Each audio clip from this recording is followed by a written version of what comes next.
आगे देखिए 4.9 foundation of United Nation Organisation UNO, संयुक्त राष्ट्र संगठन की स्थापना। फाउंडेशन करना मतलब स्थापना करना।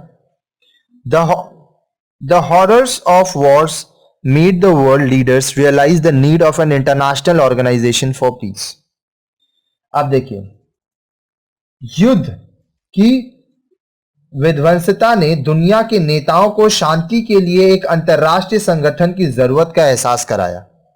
World leaders such as British Prime Minister Winston Churchill, Soviet leader Stalin, and US President Roosevelt met at various conferences to decide about the formation of this organization. देखिए, ब्रिटिश प्रधानमंत्री विंस्टन चर्चिल, सोवियत नेता Stalin और अमेरिकी राष्ट्रपति Roosevelt के रूप में विश्व के नेताओं के विभिन्न सम्मेलनों में इस संगठन के गठन के बारे में फैसला करने के लिए मुलाकात की। Finally, on 24th October 1945, at a conference in San Francisco, the United Nations Charter was adopted by the members of 50 nations and the United Nations Organization UNO was formed. अब देखिए, अंत में 24 अक्टूबर 1945 में सैन फ्रांसिस्को में एक सम्मेलन में संयुक्त राष्ट्र चार्टर के 50 देशों के सदस्यों द्वारा अपना लिया गया और संयुक्त राष्ट्र संगठन यूनाइटेड नेशन ऑर्गेनाइजेशन यूएनओ की स्थापना हुई। Since then, 24th October is celebrated every year as UN Day all over the world.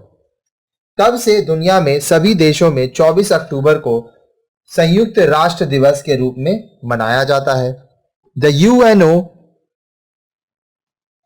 based on the principle of sovereignty and equality for all nations. संयुक्त राष्ट्र संघ सभी राष्ट्रों की संप्रभुता और समानता के सिद्धांत पर काम करता है। The main aims of UNO are to maintain peace and security in the world, to prevent future war, to solve international disputes peacefully, and to promote international cooperation. अब संयुक्त राष्ट्र संघ के मुख्य उद्देश्य दुनिया में शांति और सुरक्षा बनाए रखने के लिए, भविष्य के युद्ध को रोकने के लिए, अंतर्राष्ट्रीय विवादों को शांतिपूर्ण ढंग से हल करने के लिए और अंतर्राष्ट्रीय सहयोग को बढ़ावा देना है। Do you know? क्या आपको पता है? The UN flag consists of the official emblem of the organization, a circular world map as seen from the North Pole, surrounded by the wreath of olive branches in white centered on a light blue background.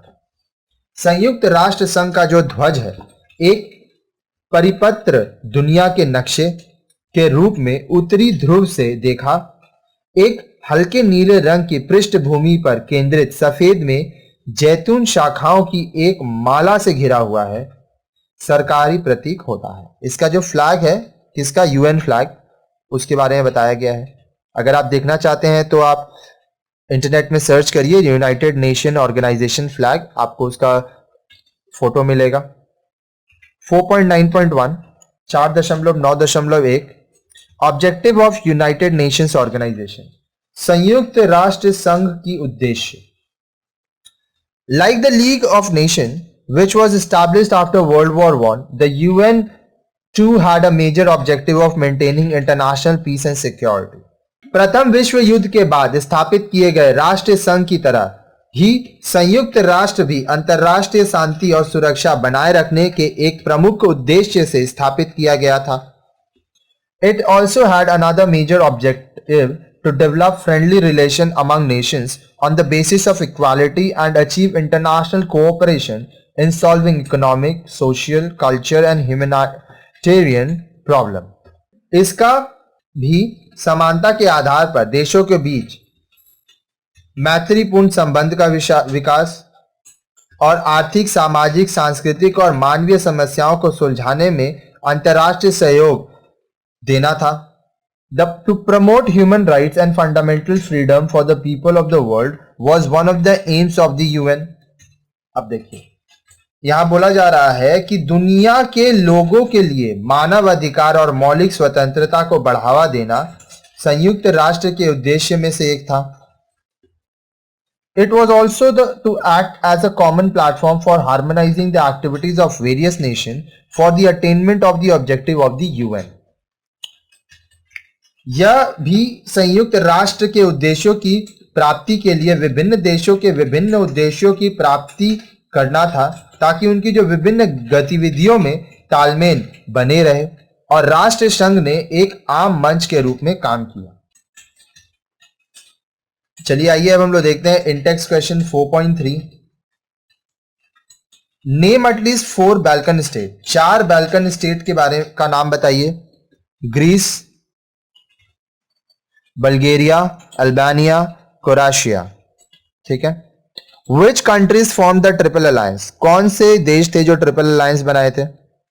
The triple alliance was the military alliance between Germany, Austria, Hungary and Italy, as opposing the triple entity which consisted of an alliance between Britain, France, Russia that lasted from 1882 until the start of the World War I in 1914. Triple alliance क्या था? एक military alliance था, किसके बीच में? Germany, Austria, Hungary and Italy के बीच में। ये किसके खिलाफ था? ब्रिटेन, फ्रांस और रशिया के खिलाफ। ये 1882 से 1914 तक रहा। Give at least 3 causes of world war 1। अब वर्ल्ड वॉर 1 जो हुआ वो क्यों हुआ, उसके 3 कारण बताइए। The 3 main things that cause world war 1 were the assassination of orchid Ferdinand, the rise of nationalism, the building up of military and alliances. अब देखिए, आर्कड्यूक फर्डिनेंड की हत्या कर दी गई थी, ये कारण था। राष्ट्रवाद जो था लोगों के मन में बढ़ गया था, और मिलिट्री और अलायंसेस, मित्रता बढ़ी, जिसके वजह से वर्ल्ड वॉर 1 हुआ। Name 2 countries which adopted dictatorial government after 1920। 1920 के बाद कौन से ऐसे 2 देश थे जहां पर तानाशाही सरकार हुई? Italy and Germany are the 2 countries which adopted dictatorial government after 1920। Italy और जर्मनी में। What was the main cause of great depression of 1929? 1929 में जो महामंदी आई थी, ग्रेट डिप्रेशन आया था, उसका कारण क्या था? Many believe erroneously that the stock market crash that occurred on Black Tuesday, October 29, 1929, is one and the same with the Great Depression. बहुत लोग ये मानते हैं कि 29 अक्टूबर 1929 में जो स्टॉक मार्केट गिर गया था, उसको एक ब्लैक ट्यूसडे नाम से जाना जाता है। ये कारण था ग्रेट डिप्रेशन का। In fact, it was one of the major cause that led to the Great Depression. अब ये एक बहुत ही बड़ा कारण था जिसके वजह से ग्रेट डिप्रेशन हुआ था। 2 months after the original crash in October, stockholders had lost more than $40 billion.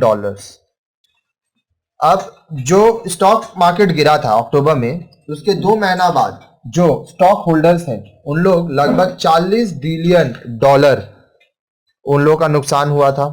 Even though the stock market began to regain some of its losses, by the end of 1930, it just was not enough, and America truly entered what is called the Great Depression. अब देखिए, इसके बाद जो stock market है वो थोड़ा फायदे में आने लगा, लेकिन फिर भी उसका बहुत नुकसान हो चुका था। तो 1930 के अंत तक इतना फायदा नहीं हुआ था जिससे वो पूरा ठीक हो सके। तो जो अमेरिका का हाल था वो बहुत ही बुरा हो गया, और इसी को ग्रेट डिप्रेशन कहा जाता है। When and where the UN was formally constituted?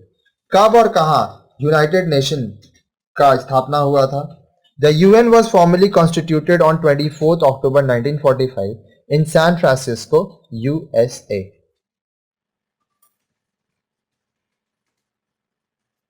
चलिए अब हम लोग देखते हैं व्हाट यू हैव लर्न। आप लाइन से बहुत सारा वीडियोस देखे, ठीक है? तो अब देखिए कि आप ये जो चैप्टर पढ़े इसमें आप क्या क्या सीखे। The new wave of colonisation known as new imperialism in the last quarter of the 19th century. उपनिवेशवाद की नई लहर को एक नए साम्राज्यवाद के रूप में जाना जाता है। उपनिवेशवाद 19वीं सदी की अंतिम चरण में शुरू हुआ। The main factors behind colonial expansion were the needs created by the Industrial Revolution, growth of transport and communication, desire for power, extreme nationalism and an urge to civilize men. अब देखिए, इस औपनिवेशिक विस्तार के पीछे मुख्य कारक थे औद्योगिक क्रांति के द्वारा बनाई गई जरूरतें, परिवहन और संचार का विकास, शक्ति अर्जित करने की इच्छा, उग्र राष्ट्रवाद, श्वेतों का अश्वेतों को सभ्य बनाने की इच्छा. Japan was the only Asian country to rise as an imperialist power. अब देखिए, जापान इकलौता ऐसा एशियाई देश था जो कि एक साम्राज्यवादी शक्ति में उभर कर आया. The intense imperialist rivalry among European countries and formation of military alliances resulted in the outbreak of World War I in 1914. यूरोपीय देशों के बीच तीव्र साम्राज्यवादी होड़ और सैन्य गठबंधनों के निर्माण का परिणाम 1914 में प्रथम विश्व युद्ध भड़कने उठने के रूप में सामने आया. The consequences of the war included harsh and humiliating treatment to Germany in the form of the signing of the Treaty of Versailles, defeated powers losing their colonies, major territorial changes in Europe, breaking up of the Ottoman Empire, independence of Hungary and setting up of League of Nations. अब देखिए फिर क्या हुआ. इस युद्ध के मुख्य परिणाम इस प्रकार थे. ट्रीटी ऑफ वर्सेल्स, वर्साय की संधि के रूप में जर्मनी के साथ कठोरता एवं अपमानजनक व्यवहार हुआ. पराजित शक्तियों से उनके कॉलोनीज उपनिवेशों को छीन लिया गया. यूरोप में महत्वपूर्ण क्षेत्रीय परिवर्तन हुए. ऑटोमन साम्राज्य का बिखराव हुआ. हंगरी एक स्वतंत्रता प्राप्त हुई और संयुक्त राष्ट्र संघ की स्थापना हुई. Growth of fascism in Italy led by Mussolini and Nazism in Germany led by Hitler suppressed democracy, freedom, socialism and communism between 1919 to 1939. अब देखिए, मुसोलिनी द्वारा इटली में फैसिज्म और हिटलर द्वारा जर्मनी में नासिज्म हुआ, तो जिसके वजह से जो डेमोक्रेसी थी, आजादी, सोशलिज्म, कम्युनिज्म, ये सब पर इसका असर पड़ा. कब तक? 1919 से 1939 के बीच. The policy of appeasement of the western powers towards Germany and Italy led to the outbreak of world war II. अब देखिए, पश्चिमी शक्तियों की तुष्टीकरण की नीति के अंत ने द्वितीय विश्व युद्ध के फैलने का नेतृत्व किया. Formation of the UN and division of Germany, weakening of imperial powers and the emergence of independent states in Asia and Africa were some of the consequences of World War II. अब देखिए, द्वितीय विश्व युद्ध के परिणामों में संयुक्त राष्ट्र की संरचना, यूनाइटेड नेशन, जर्मनी का विभाजन, साम्राज्यवादी शक्तियों का कमजोर पड़ना, एशिया और अफ्रीका में स्वतंत्र राज्यों का उद्भव होना. The post-war situation witnessed the emergence of two superpowers, the USA and the Soviet Union, and the beginning of a bitter Cold War between the two military power blocks. युद्ध के बाद की परिस्थिति में संयुक्त राज्य अमेरिका और सोवियत संघ के रूप में दो महाशक्तियां उभर कर आईं और दो सैन्य गुटों के बीच तीव्र शक्ति युद्ध की शुरुआत हुई. United Nations Organization was formed for peace and harmony in the world at the end of the war. अब देखिए, नव स्वतंत्र राष्ट्रों सहित भारत ने, अब यहां पे क्या हुआ, यूनाइटेड नेशन ऑर्गेनाइजेशन बना. क्यों? शांति के लिए, ठीक है, और सद्भाव के लिए बनाया गया. और ये कब हुआ? वर्ल्ड वॉर I जब खत्म हुआ उसके बाद.